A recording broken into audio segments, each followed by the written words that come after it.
Shalom, salam sejahtera Bapak Ibu Guru hebat di Nusantara. Perkenalkan, saya Yermika Ursina Anto, SPD MPD, Kepala SMA Negeri 1 Aitinyo, Kabupaten Maibrat, Provinsi Papua Barat Daya. Saya masuk di sekolah ini sudah kurang lebih beberapa tahun, dan awalnya masih banyak kekurangan dan keterbatasan di sekolah, baik dalam fisik maupun proses belajar mengajar. Dan sekolah ini dikatakan sekolah 7-9, artinya datang jam 7 pagi, pulang jam 9. Dan ketika saya hadir di tempat ini, saya merubah semua proses belajar mengajar dari jam 7.15 sampai jam 14.15. Awalnya saya berada di sekolah ini, administrasi tidak tertata dengan baik dalam administrasi manajemen keuangan maupun juga dalam proses belajar mengajar di sekolah. Kasihan anak-anak, mereka sudah dari jauh, perkampungan yang jauh antara satu dengan yang lain, sampai di sekolah mereka tidak belajar dengan baik. Dan ketika saya ada, saya merubah semua itu dan proses belajar mengajar dapat berjalan semaksimal mungkin sampai pada saat ini. Dengan situasi seperti itu, maka saya sebagai kepala sekolah membuat banyak program-program di sekolah untuk mengubah kemajuan pendidikan yang ada di sekolah ini. Sekolah kami ada dalam sekolah tertinggal, daerah tertinggal, namun dalam proses belajar kami juga mampu bersaing dengan sekolah yang ada di luar sana. Setelah melihat kondisi satuan pendidikan, ditemukan tantangan berupa: pertama, kurangnya pengetahuan guru dan tenaga pendidik mengenai pengembangan kompetensi mereka sesuai mata pelajaran yang diampu. Kedua, tertatanya administrasi dan manajerial guru dan tenaga pendidik. Ketiga, kondisi satuan pendidikan yang tidak tertata dengan rapi, baik secara fisik seperti sarana dan prasarana yang sangat tidak memadai. Keempat, tidak terpenuhinya lingkungan satuan pendidikan yang positif, seperti murid yang datang ke satuan pendidikan tapi tidak belajar. Adapun langkah-langkah yang saya lakukan untuk menghadapi tantangan, yaitu pertama, menyusun program-program satuan pendidikan dengan baik dan memastikan apakah sudah sesuai dengan aplikasi rencana kegiatan dan anggaran sekolah. Kedua, mengembalikan tupoksi guru dan tenaga pendidik dengan baik. Ketiga, melaksanakan rapat dengan Dewan Guru. Negeri 1 Aitinyo, aktivitas belajar mengajar dari hari Senin jam 7.15 sampai jam 14.15. sampai hari Jumat.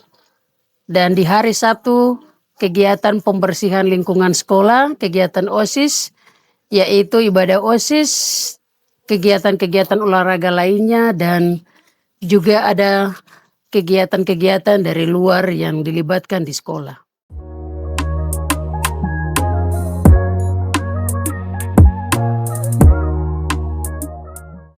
Menata sarana prasarana satuan pendidikan seperti menata kursi dan meja guru, menata ruangan untuk guru dan tenaga pendidik, menata ruang kelas dengan baik, mengaktifkan komunitas belajar guru dan melaksanakan kegiatan praktek baik, mendukung program pemerintah gerakan satuan pendidikan sehat dengan melaksanakan makan sehat bergizi di setiap hari Sabtu.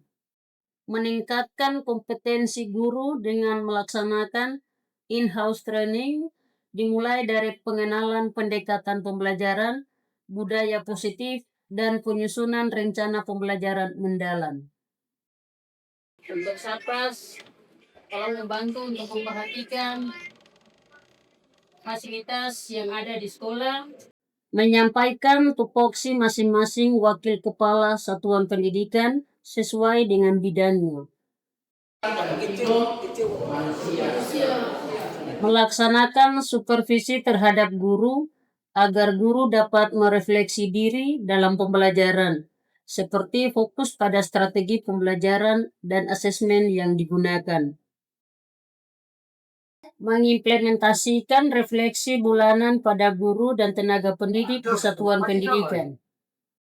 Menyiapkan sumber belajar yang memadai dalam pembelajaran di kelas. Lakukan diskusi dengan Dewan Guru tentang pelaksanaan hari-hari besar nasional dan hari-hari besar keagamaan. Menjaga kebersihan lingkungan sekolah dengan melibatkan warga sekolah agar sekolah terlihat bersih dan rapi.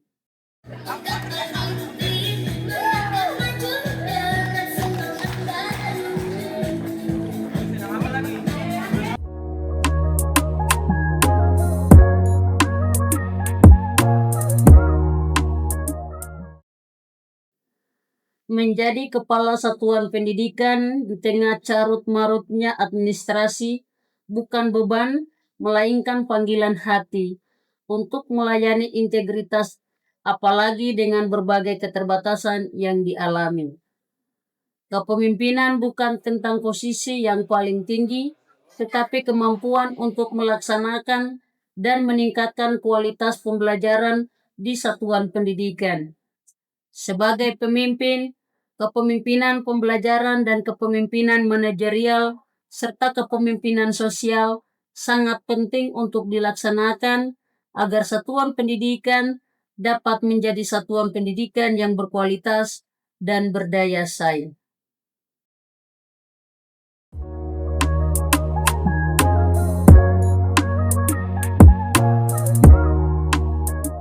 Sebagai guru, saya memberikan apresiasi terhadap program yang berjalan di sekolah karena meningkatkan kualitas pembelajaran di kelas. Sebagai guru, saya sangat senang dengan berbagai program pembelajaran dan program kepemimpinan kepala sekolah di sekolah karena memajukan sekolah secara umum. Pembelajaran mendalam, berkesandaran, bermakna, bermanfaat.